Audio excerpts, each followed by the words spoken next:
Buenas tardes, ¿cómo les va? Bienvenidas y bienvenidos a una nueva charla en vivo de este espacio de la llave Psi, de psicología múltiple. Hoy, muy feliz de poder estar de vuelta con ustedes porque vamos a estar con el primer ciclo de... Hola Yanti, ya apenas abro, ya te encuentro, ¿cómo va?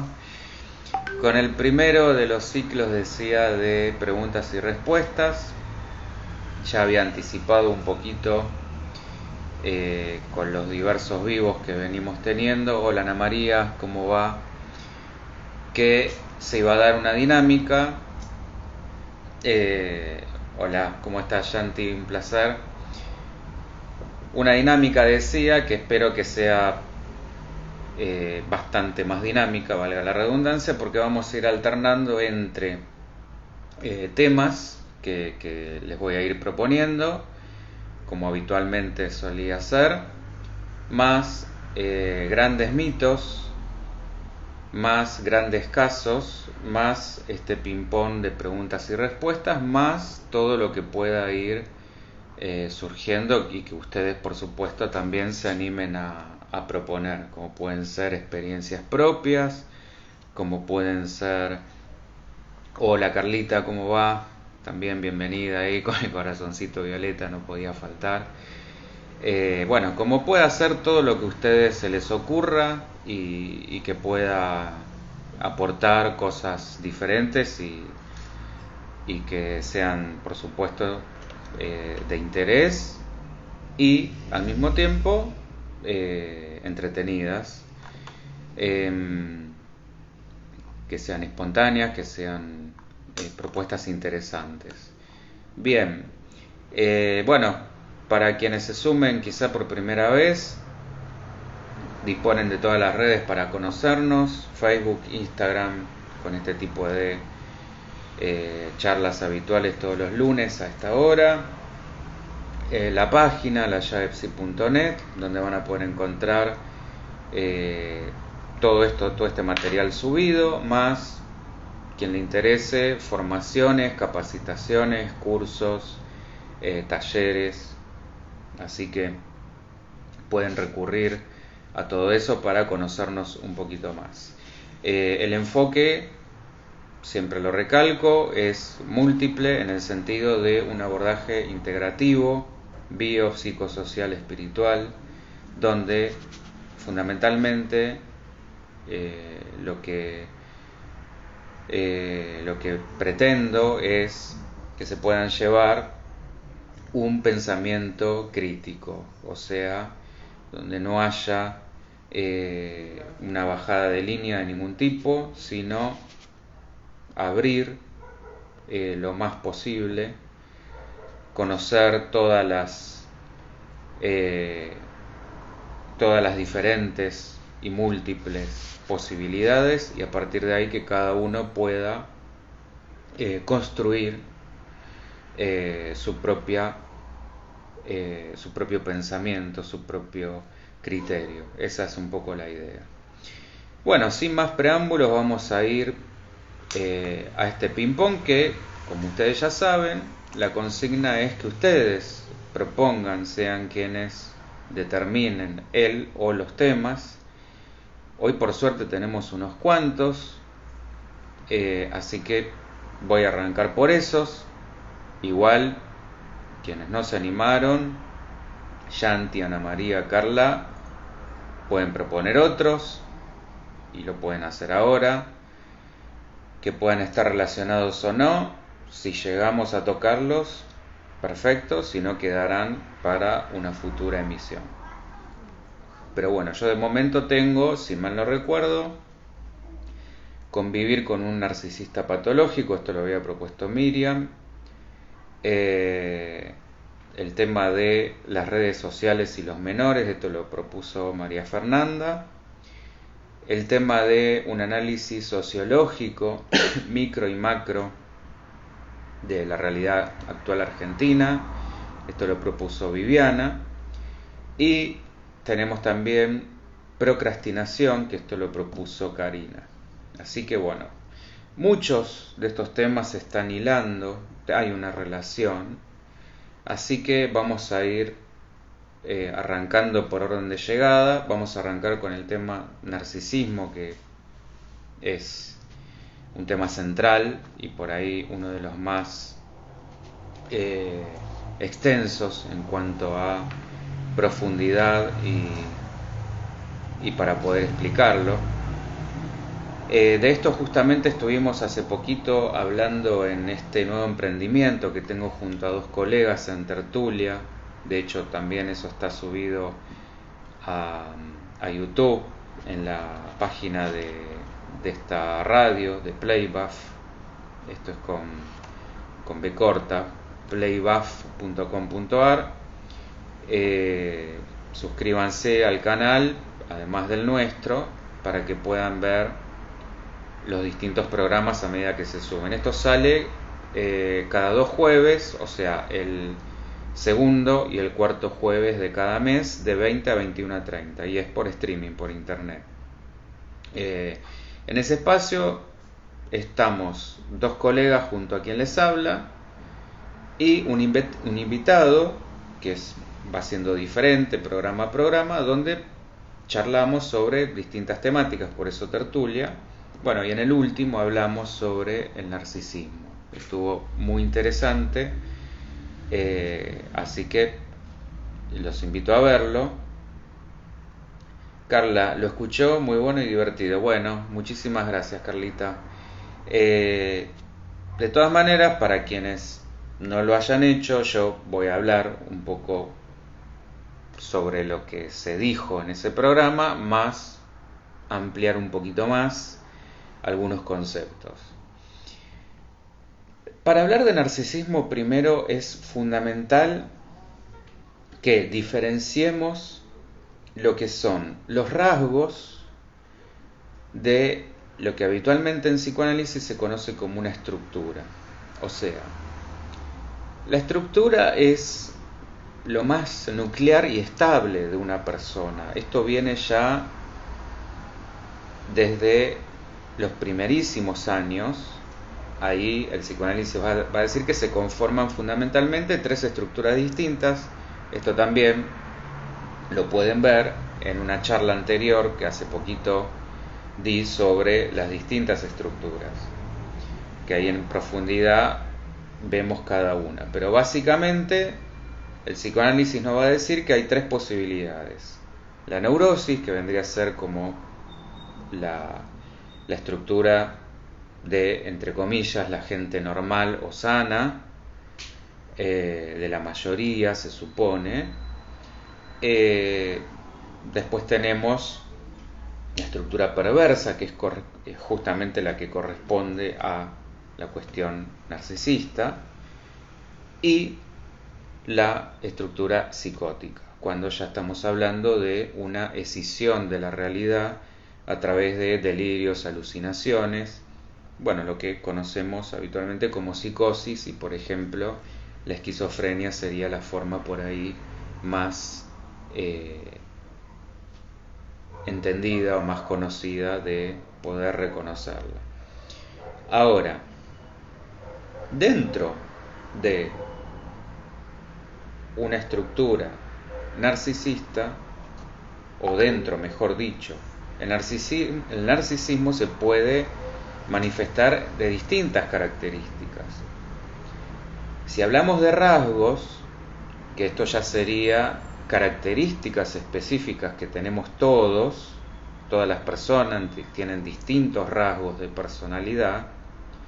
Lo que va a diferenciar acá es el predominio de algunos sobre otros, pero no es lo mismo hablar de rasgos que de una estructura. Todos podemos tener rasgos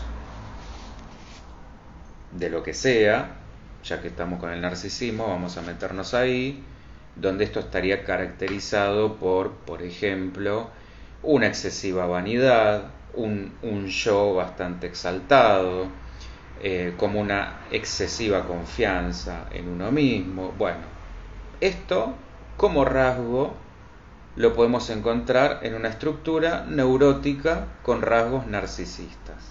Hasta ahí es un tema. Cuando estamos hablando de una estructura perversa, por supuesto, no va a estar manifestada como rasgo, sino que, o mejor dicho, esos rasgos se van a dar en una determinada cantidad y en una determinada intensidad, que es lo que hace a la estructura. Si ustedes van a cualquier manual de clasificación de enfermedades de salud mental, bueno, van a encontrar una serie de criterios, de signos y síntomas que en general les va a decir, bueno, para hablar de un trastorno de tal cosa, se tienen que dar X cantidad de síntomas, 5 más, por ejemplo, durante un periodo X de tiempo. Entonces ahí clasificaría como un trastorno X. Bueno, es esto. No es tener 1 o 2 rasgos y un poquito por encima de la media, sino tener varios y muy intensamente. Y también podemos encontrar el narcisismo del lado de la psicosis, que esto va a estar, por supuesto, acompañado de toda la parte delirante, toda la parte que tiene que ver con las alucinaciones y los brotes psicóticos. Nosotros nos vamos a meter, porque ahí apuntaba lo que planteaba Miriam, cómo es esto de convivir con un narcisista patológico, que es lo que habitualmente entenderíamos como psicópata o como un perverso.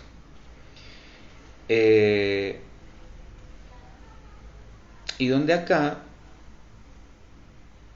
vamos a ir metiéndonos en algunos conceptos. Cualquier cosa, como siempre digo, me frenan, me preguntan. Como nos vamos a meter en conceptos propiamente psicoanalíticos y estamos hablando de Freud y Lacan, inevitablemente esto va a estar absolutamente relacionado con la sexualidad y con el desarrollo sexual. Por ende, lo que va a ser clave, ahora lo vamos a ir viendo, va a ser la cuestión de la castración. Por eso es que el narcisismo se vincula inevitablemente con la perversión. Pero no es solamente que se va a manifestar por esa área, es decir, lo que habitualmente podríamos encontrar como un depredador sexual, un abusador, sino que acá la cuestión es el ejercicio del poder sobre el otro, ya sea en el área sexual, ya sea en el área laboral, ya sea en el área personal, en el área vincular. La cuestión de fondo es el tener el poder sobre el otro. Freud lo que va a decir es que va a haber un narcisismo primario del que podemos destacar en principio 2 cuestiones. Que la primera es que va a estar relacionado con la relación de ese infante con quien le dé los cuidados y la satisfacción de sus necesidades. Y la segunda cuestión, referida al propio cuerpo. Entonces, el narcisismo primario en Freud guarda una relación con un estado de indiferenciación que es propia, él va a decir, de los primeros tiempos de vida, que ubica a ese cachorro humano en una situación de dependencia absoluta respecto de ese otro, generalmente materno. Principalmente esto está dado por el estado prematuro de sus órganos, para lo cual evidentemente necesita del auxilio de ese otro para satisfacer sus necesidades.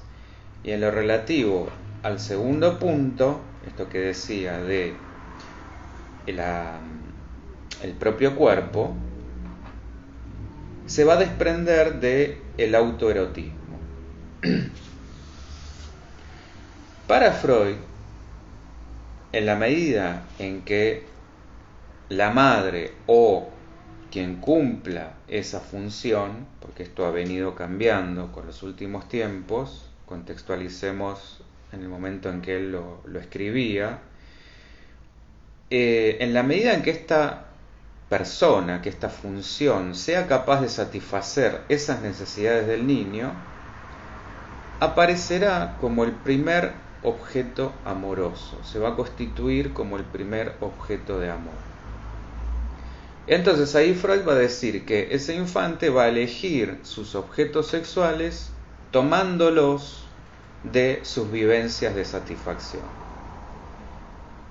A esto él lo va a llamar tipo anaclítico. ¿Esto qué quiere decir? Se denomina así al vínculo de dependencia que va a tener ese lactante respecto a la madre o quien esté cumpliendo esa función que también podemos llamar de apuntalamiento. Así lo dio a conocer Freud. Apuntala a esa criatura, que es distinta de la variante de elección de objeto narcisista. Esta es una gran distinción que hace, es decir, una elección de tipo anaclítico determinada por esta función de apuntalamiento, es decir, elijo a quien se parezca a mi mamá o quien haya cumplido esa función, elijo una pareja que me pueda satisfacer esas necesidades o que me recuerde a cuando me satisfacían esas necesidades o que se parezca a, o una variante de elección de objeto narcisista que sería alguien que se parezca a mí. Igual ahora esto lo vamos a ver en más detalle. Carlita, ¿es imprescindible el narcisismo primario? Sí. A ver, te diría, inevitable. La cuestión, justamente acá está el tema. ¿Qué pasa cuando esto no sucede o se ve de alguna manera alterado? Bueno, ahí siempre vas como varios pasitos adelante vos, Carla. Ahí es cuando vienen justamente los problemas, pero bueno, ahora lo vamos a ver. Entonces, y en este punto, esto que estaba explicando recién, existen diferencias con lo que plantea Lacan. Él va a decir que toda elección amorosa es narcisista, incluso las que llamamos anaclíticas. Ahora, yo hablé de un narcisismo primario, se imaginarán que hay uno secundario, por eso esta distinción. Con respecto a lo que es el narcisismo secundario, esto va a aparecer, va a decir Freud, como el resultado del repliegue de la libido sobre el yo. A consecuencia, él dice, de desembestir de objetos exteriores a ese yo. O sea, es como si algo me lo guardara o retornara o lo dejara para mí. Lo vamos a ampliar también. Para Lacan, este narcisismo secundario va a ser el que, aun tomando un objeto exterior como objeto amoroso en el otro, se encuentra y se ama a sí mismo. Si se va complicando, me van diciendo. Ahora, siguiendo a Freud en esta época, vamos a decir que en un comienzo ambas energías psíquicas están unidas y no es posible distinguirlas. Sin embargo, en la medida en que se van efectuando estas investiduras en el otro, estas investiduras de objeto, se hace posible hablar de una libido yoica o autoconservativa y de una libido objetal o sexual. Esta hipótesis que se va a conservar a partir de ahí en Freud hasta que formula la obra Más allá del principio de placer, momento en el que va a abandonar esta dualidad pulsional por el planteo que va a mantener hasta el fin de sus días sobre pulsiones de vida y pulsiones de muerte.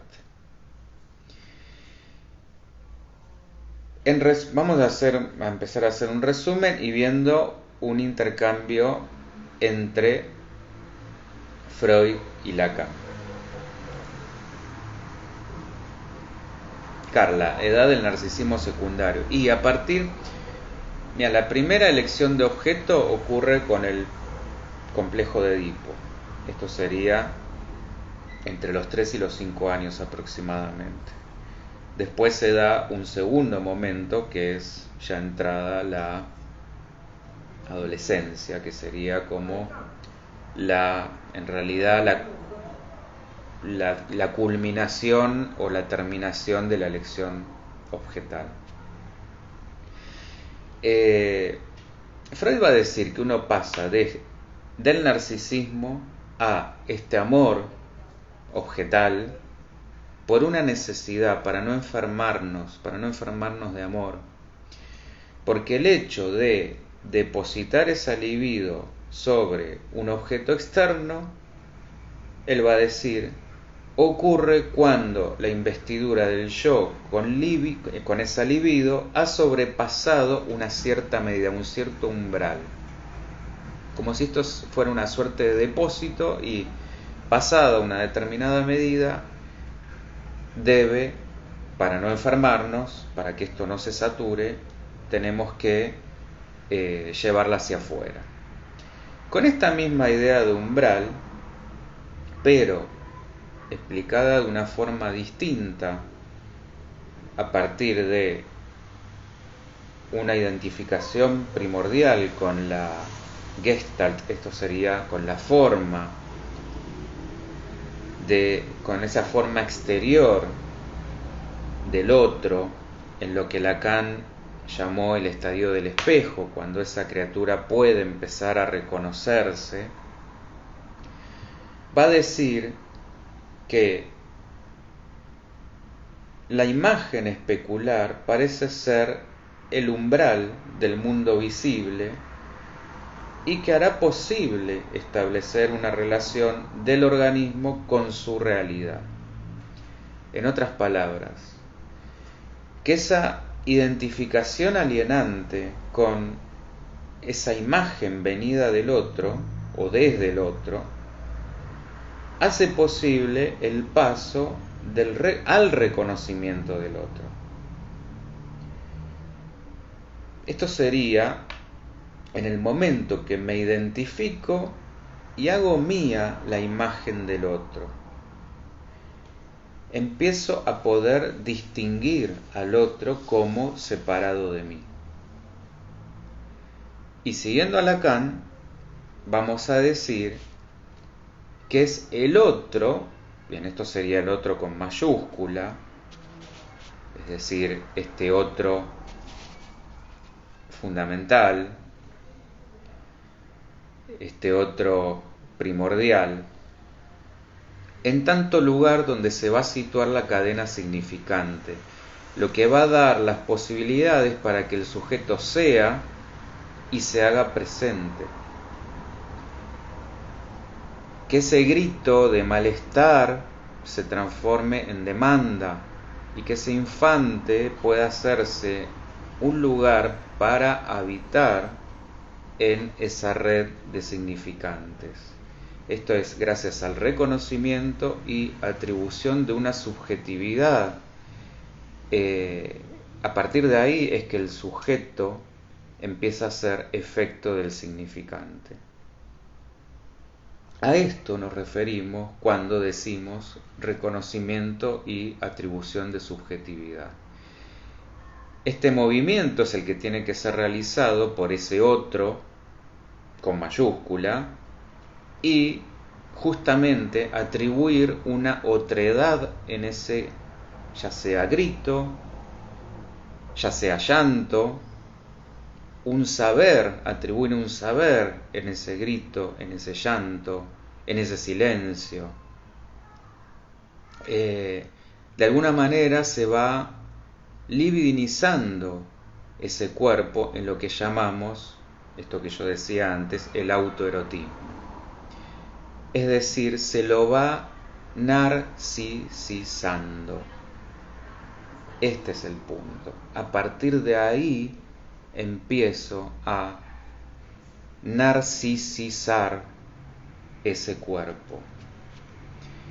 El otro como sujeto inobjeto. Exactamente. Este es el punto fundamental, Carla. A partir de ahí, ese objeto puede empezar a devenir sujeto, a interiorizar que es un sujeto separado de ese otro y que a través justamente de este autoerotismo, de este ir libidinizándose, narcisizándose, puede empezar a construirse como sujeto deseante y deseado. Justamente es a través de ese paraíso del que se cae, de esa totalidad que abandonamos, esa fusión, ese todo al que tenemos que renunciar. Una caída dolorosa y necesaria, producto de lo que decía al comienzo, la castración. Y acá es un punto muy interesante, porque la castración en Lacan no es como en Freud, una amenaza, sino que va a ser salvadora, y para Lacan en realidad la amenaza verdadera, la terrible, es que la castración llegue a faltar, porque si llega a faltar es donde viene la perversión. Lo peligroso, va a decir Lacan, es quedar atrapado en el goce, en la relación, en esa relación simbiótica con la madre, insisto, con la madre o quien cumpla ese rol. Por ende, la castración lacaniana indica justamente la pérdida de este paraíso fálico del narcisismo primario, que se supone en la asociación indiferenciada, en esa asociación gozosa con ese otro con mayúscula. Y el efecto salvador de la castración va a ser posible, pérdida mediante de lo que Lacan llama como el objeto A, que sería esta noción de deseo inalcanzable, entender que el deseo va a ser siempre inalcanzable, hará posible, decía, la emergencia de un sujeto deseante, que a través de la palabra va a poder simbolizar la pérdida del goce o esa herida narcisista dejada por la castración. Toda vez que ese deseo de ese gran otro se dirija a un elemento tercero, que sería el padre. Esto también vincúlenlo cuando hablábamos en la charla de en el nombre de lo múltiple.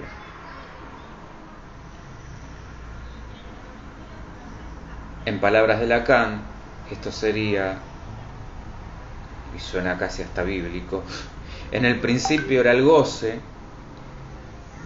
como decir, en el principio era ese caos indiferenciado, si hiciéramos un paralelismo con la Biblia. En el principio era el abismo, pero de ese goce no se sabe sino a partir de que se lo ha perdido. Y esto es cuando se ingresa en el lenguaje, cuando se ingresa en lo simbólico. Ahí es donde se origina la falta y a través de la falta se origina el deseo. ¿Cuáles serían las implicancias de todo esto? Bueno, Freud dirá que el desarrollo del yo consiste justamente en un distanciamiento respecto del narcisismo primario y va a generar una intensa aspiración a recobrarlo. Nos vamos a pasar la vida queriendo volver a esa primera experiencia de satisfacción amorosa, que es justamente ese gran otro, y por supuesto nunca pudiendo alcanzarla. Y este distanciamiento va a ser efectuado por acción del desplazamiento, bien digo, libidinal, desde el narcisismo a lo que él llama el ideal del yo. De este narcisismo resignado como parte de lo que sería el ingreso a la cultura es de donde deviene este ideal del yo, que es un ideal al que el sujeto aspira, con el que se va a medir y con el que hará posible la represión de algunos contenidos que entren en conflicto con ese mismo ideal. Todo lo que implica en cuanto a relaciones sociales, con la autoridad, con la ley, cómo el sujeto se ve obligado a dejar parte de su narcisismo, es así como se crea este ideal. Hola Mico, ¿cómo va? Justamente para, de alguna manera, no abandonar definitivamente su narcisismo. Algo nos guardamos, algo queda, algo tiene que quedar. Ahora, donde no se desarrolla un ideal así, la aspiración sexual correspondiente va a ingresar inmodificada en la personalidad como perversión. Esto es lo que va a decir Freud. Es decir, acuérdense que nosotros partimos de él decía, un poliformismo perverso, o sea, todos originalmente en esa las percepciones sensoriales y los estímulos eróticos son absolutamente todo el cuerpo. Partimos de ese poliformismo perverso que es modificado por este ideal cuando se empieza a construir el yo, y donde esto no sucede, donde esto no actúa. Mi imagen.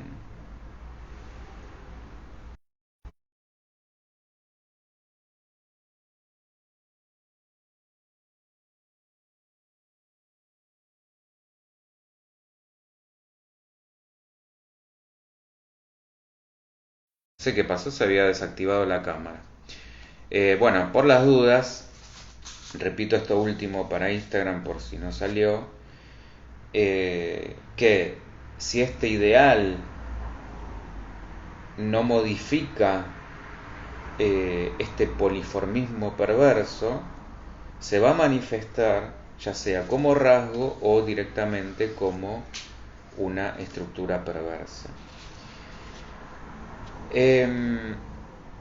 Yo decía antes que la elección de objeto se puede dar por el tipo de apuntalamiento, es decir, idealizando el objeto en el enamoramiento con todas estas cuestiones de los rasgos de ese gran otro, o del modo narcisista, amando a ese otro como a uno mismo, como uno fue, como quería ser, o como alguna vez fue y perdió. Otra implicancia que vamos a encontrar acá, Carla, en Facebook también, pero volvió. Ah, bueno, ok, habrá sido un corte chiquitito. La señal me salía bien, pero bueno. Miriam, ¿cómo va? Estoy justo con tu tema. Otra implicancia de, siguiendo este hilado freudiano, es ampliar un poco esto que decíamos, ser un sujeto deseante, en tanto, por supuesto, deseado en primer tiempo. Acuérdense, hablábamos de esta libidinización a través de el cuidado, a través de la atención, a través de la mirada, a través del tacto, a través de la presencia. Entonces, para que esto se construya, tuvimos que haber sido deseados en un primer tiempo, y ahí será posible, y acá vamos a hablar también de Lacan, él va a decir pasar de la carne como este real, como de vuelta, esta cuestión caótica, indiferenciada, al cuerpo, que no es lo mismo. Porque al ser libidinizado por un otro, ser esperado y deseado, se genera un espacio simbólico donde habitar en tanto sujeto de deseo, para lo cual esa pérdida de la que hablamos es absolutamente necesaria. Ana María, ¿polimorfismo o poliformismo es lo mismo? Es una buena pregunta. Acá se apunta a absolutamente como una multiplicidad de formas. Déjame chequearlo, si es lo mismo a nivel del lenguaje. Vamos a recurrir al dios Google, pero está bueno plantearlo.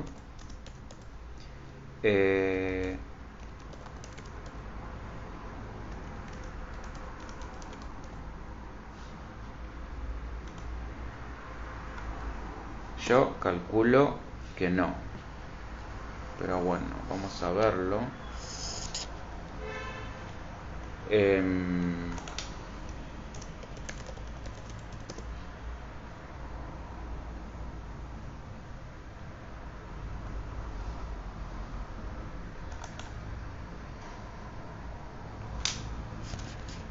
Bueno, esto que decía el polimorfismo, que es lo que decía Freud, esto de las múltiples formas.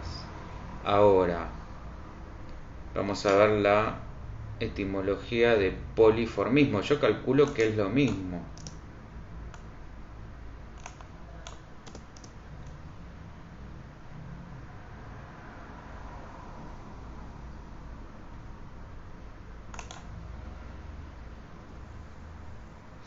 No, mirá, está el polimorfismo, es un cambio frecuente en el código genético del ADN, así que no estamos hablando de lo mismo.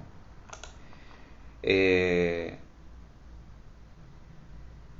común en la naturaleza, relacionado con la biodiversidad, la variación genética y la adaptación. Así que no, estamos hablando de polimorfismo, múltiples formas. Lo otro es más relacionado con la biodiversidad. Acá lo que apuntaba Ana Freud con esto es que justamente no había en ese momento un órgano específicamente sexual, sino que ese cachorro humano en sus primeras etapas podía sentir placer básicamente en todo su cuerpo, en cualquier parte de su cuerpo, por eso esto de lo múltiple. Claro, esto que dice Carla, Freud lo llamaba enanos perversos y polimorfos, exactamente. Bien, bueno, ves Ana, siempre podemos aprender juntos algo, eso está bueno. Esa pregunta yo nunca me la había hecho y está bueno ya saberlo.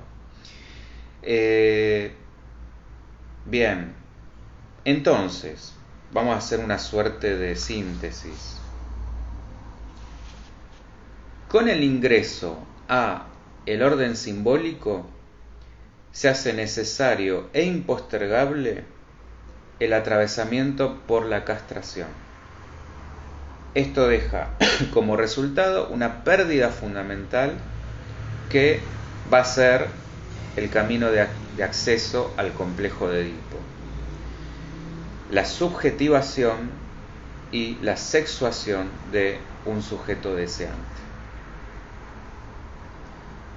Por el lado de Lacan, los postulados del estadio del espejo, que él va a decir que esto sucede entre los 6 y los 18 meses, van a permitir esta identificación fundante de la que hablaba hace un ratito, que va a organizar la relación con el cuerpo al asumir la imagen especular gracias a la presencia de ese otro.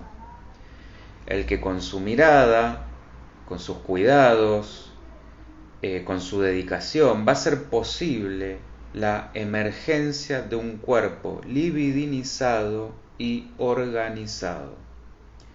Cuestiones que en los trastornos psicóticos es donde podemos observar con mayor claridad justamente la desorganización expresada en fantasías y alucinaciones de un cuerpo fragmentado en lugar de organizado. Pero además, esta imagen fundante va a ser la base del yo, es decir, la imagen que va a permitir el reconocimiento de un yo como distinto del resto. Ustedes saben, a nivel fundamentalmente psicótico, no se da esta separación, es como si ese yo estuviera fusionado con todo un mundo justamente fantasioso.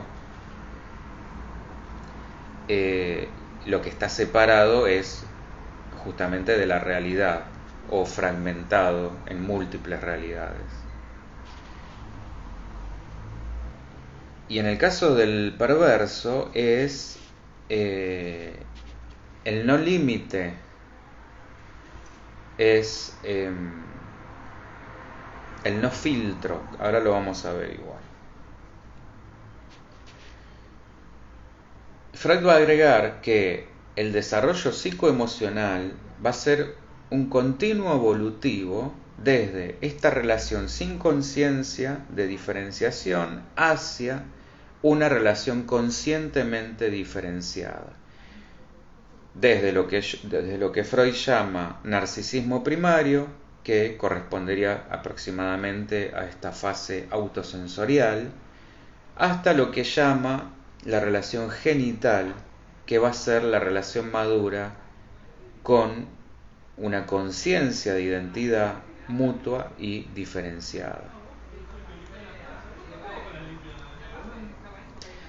La personalidad narcisista se va a caracterizar desde el punto de vista clínico por un tipo de relación precedida por la soberbia, la arrogancia y la altanería.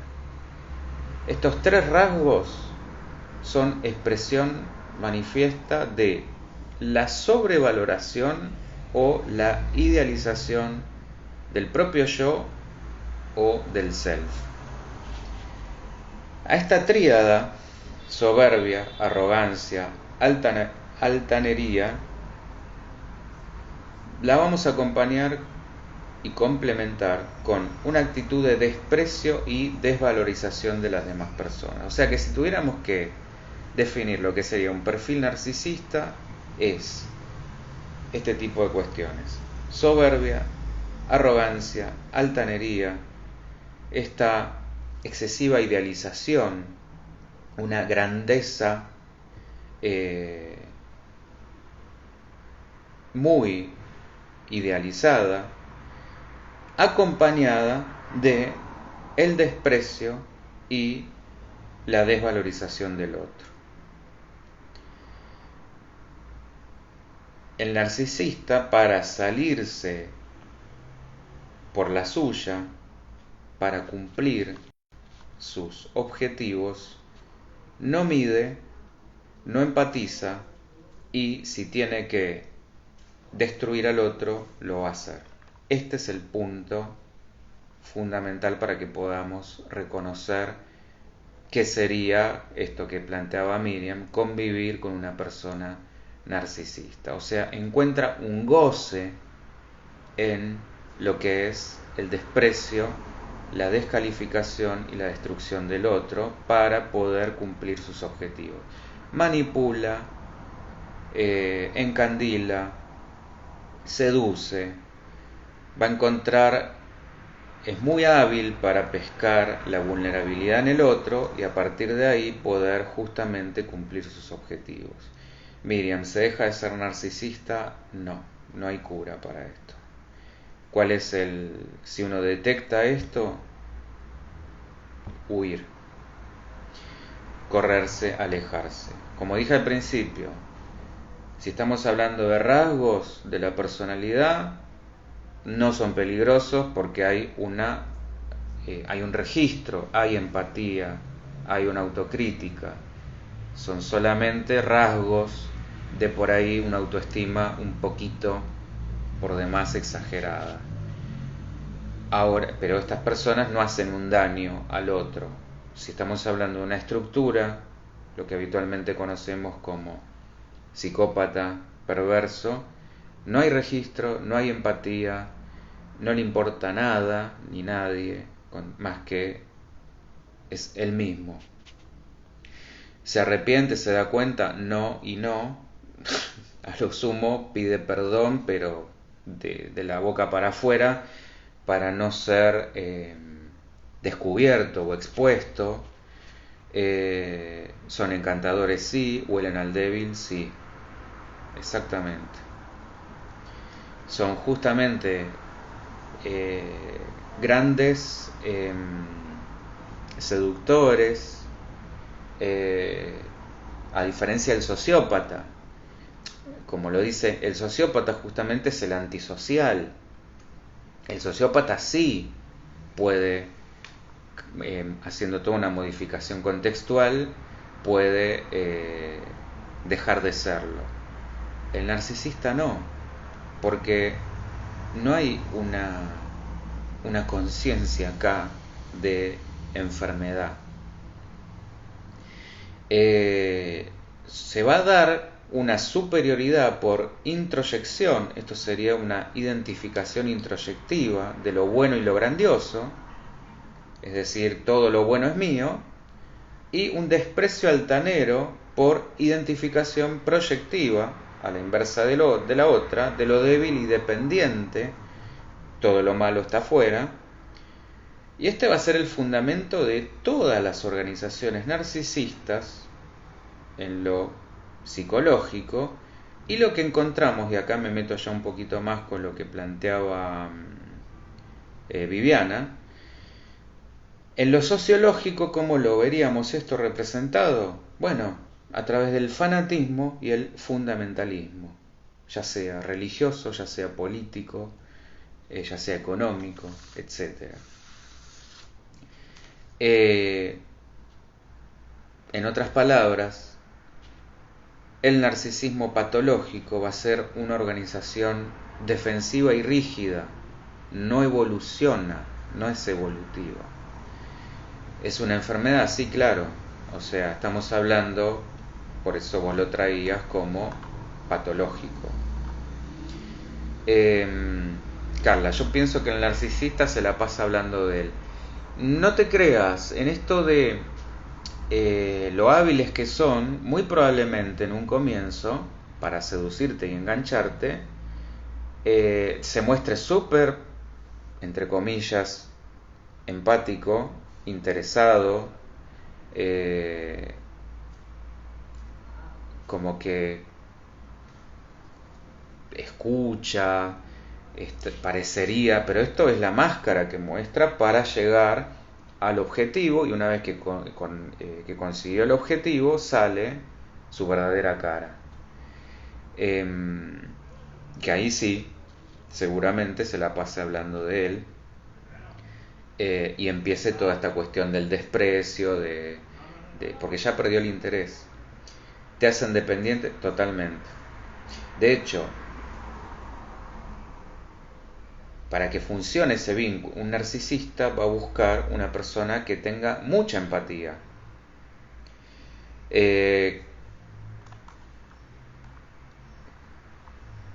Perdón que se me fueron los comentarios para arriba. Creer que sin ellos no podés. Exactamente, te hacen sentir súper en un primer momento, ¿no? como que sos especial, importante, hasta que consiguieron el objetivo. Y después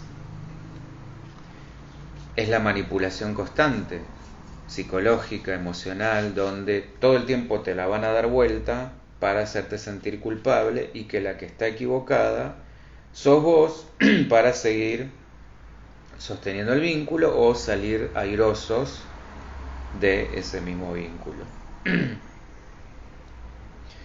Te dejan hablar un tiempo hasta que te enganchan, después ni pensás. Exactamente. Donde uno quedó atrapado en una relación absolutamente tóxicas.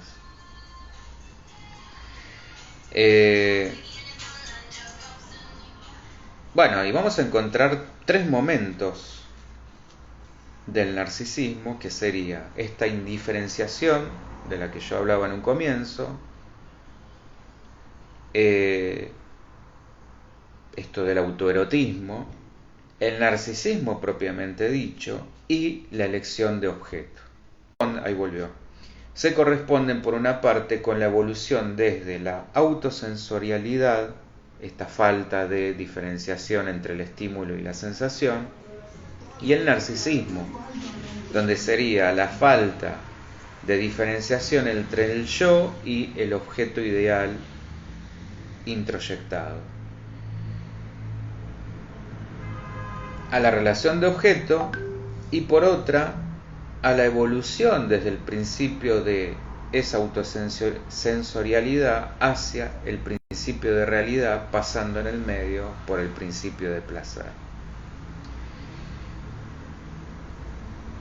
Esto más en términos lacanianos o freudianos, esto que hablábamos de ese gran real pasando por el principio de, o mejor dicho, ese principio de totalidad absoluta, donde todo lo que Freud llamaba su majestad del bebé, pasando por el principio de placer para llegar al principio de realidad, donde sería como esta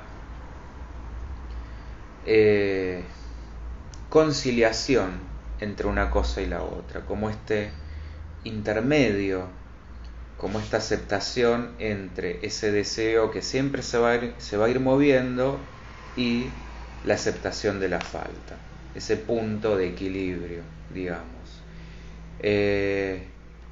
Sí, más que placer, Miriam, les da goce, que no es lo mismo.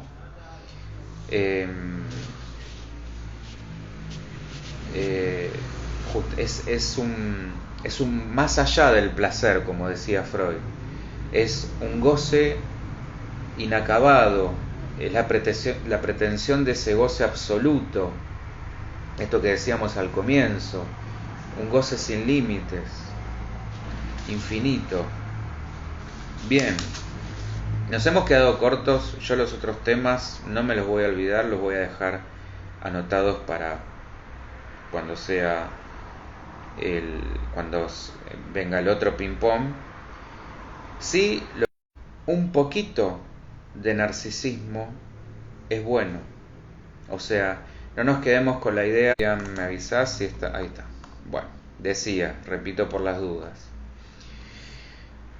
Un poquito de narcisismo es bueno. No nos quedemos con la idea de narcisismo igual a malo.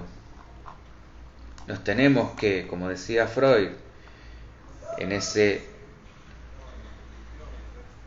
desplazamiento hacia un objeto externo, me tengo que quedar con algo de ese narcisismo para que esto se traduzca en autoestima, dignidad, amor propio. Si yo no me quedo con nada de esto, me voy al otro extremo, que sería caer en la melancolización, que sería la otra cara del narcisismo patológico, que es justamente el autodesprecio, no el desprecio del otro, sino el desprecio por mí mismo, que sería un dejarme morir. Entonces, un poquito de narcisismo está bien, es lo que entendemos por autoestima. Y autoestima no es lo mismo que lo que sería justamente una estructura narcisista, donde estamos hablando de una demasía, un mucho más allá de amor propio. Acuérdense del mito, lo que veíamos en el principio del programa de Tertulia. ¿Cuál fue el pecado de Narciso? Y amarse tanto que se vio todo el tiempo reflejado, y acá vincúlenlo con el estadio del espejo, se amaba tanto su propia imagen que terminó ahogado justamente en su propio reflejo. Ana María, lástima, muy interesante, pero se me cortó varias veces, muchas gracias. Sí, había un tema acá con la señal, igual se sube, las partes que por ahí se cortaron lo vas a poder escuchar. Miriam, más perverso. Sí, bueno, esto relacionado con lo que decía del goce, ¿no? Pero me interesa fundamentalmente que se queden con esto, porque hay como una confusión a entender el que tiene una sana autoestima como un narcisista, y no, nada que ver. El que tiene autoestima, tiene autoestima. ¿Dónde está la diferencia? Que no va a necesitar despreciar al otro. El que de verdad se quiere, no necesita presumir de eso, no necesita andar con un cartel necesitado de aprobación, de validación, todo lo contrario. Justamente, dime lo que presumes y te diré lo que careces. Bueno, es esto, es la persona bien equilibrada en su narcisismo, es una persona que ha encontrado un correcto balance en el amor propio y el amor hacia el otro. Si uno no tiene amor por sí mismo, no puede dar amor hacia un otro, no podemos dar lo que no tenemos. Entonces es necesario un narcisismo bien entendido, que es esto que decíamos hace un ratito, de haber sido deseado en primer lugar para poder volverse un ser deseante. Shanti, el opuesto al narcisista es el paz. Es una interesante asociación la que haces.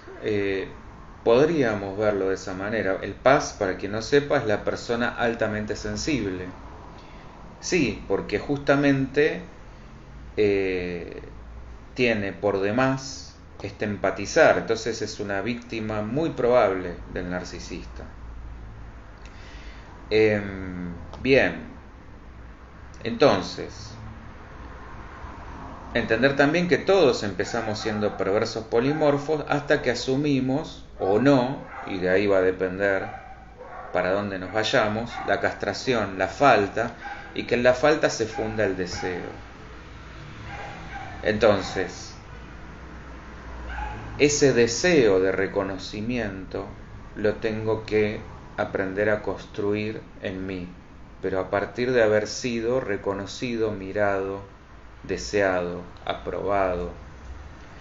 Si esto no se dio, bueno, es donde cae justamente el narcisismo y desde donde correrse, porque nos va a terminar destruyendo. Bueno, espero que haya sido lo más claro posible. No me quedó tiempo para el resto de los temas, me los anoto para la próxima. Un placer, gracias por todos los comentarios, las preguntas, el intercambio. Si queda algo pendiente, déjenlo en los comentarios y lo retomamos. La semana que viene vamos a estar ya con una temática que ya la voy a anunciar. Y nada, por hoy hasta aquí llegamos. Muchísimas gracias. Gracias por estar ahí y por seguir participando. Bueno, será hasta la próxima. Un placer, nos estamos viendo. Chau, chau.